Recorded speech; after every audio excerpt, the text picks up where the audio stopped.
இந்த 2026 சட்டசபை தேர்தல் இன்னும் ஒரு சில மாதங்களில் நடைபெற இருக்குது. இந்த அரசியல் சூழ்நிலை தற்பொழுது தமிழகம் முழுவதும் எந்த மாதிரி ஒரு சூழ்நிலையை ஏற்படுத்தும்? மக்கள் இப்போ புது கட்சிகள்லாம் ஆரம்பிச்சனால, தவக அந்த மாதிரி புது கட்சிகள்லாம் ஆரம்பிச்சனால மக்கள் குழம்பி போயிருக்காங்க. இதில் உண்மையை ஒத்துக்கணும். தேர்தல் காலகட்டத்தில் தான் யாரோட எந்த அணி பயணிக்கும் அப்படிங்கிறத தேர்தல் காலகட்டம் டிக்ளேர் பண்ணதுக்கு முன்னால் இந்த மாதம் இல்லை அடுத்த மாதத்துக்குள்ள முடிவாயிரும். எந்த அணி கூட்டணி அமைக்குதோ, திமுகவோ இல்லை என்டி அலைன்ஸோ, எந்த அணி கூட்டணியில் பலமாக வச்சுருக்கோ அந்த அணி ஜெயிக்கும். அதுதான் தமிழ்நாட்டுடைய நிலை.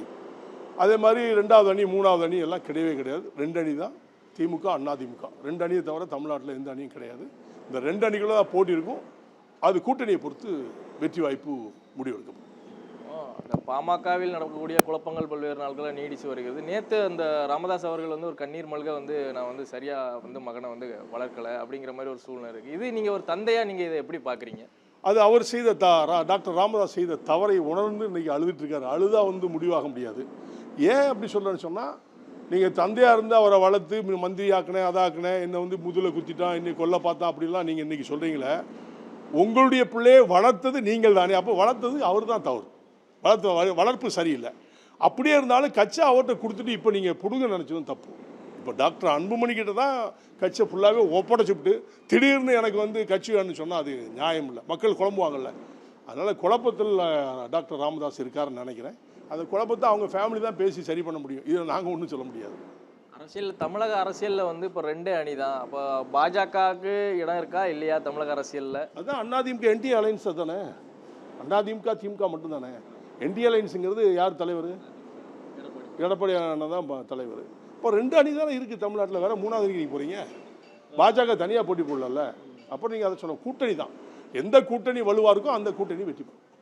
அது தமிழக மக்கள் முன்னேற்ற கழகம் எதோட இணையுதோ அந்த கூட்டணி வெற்றி பெறும்.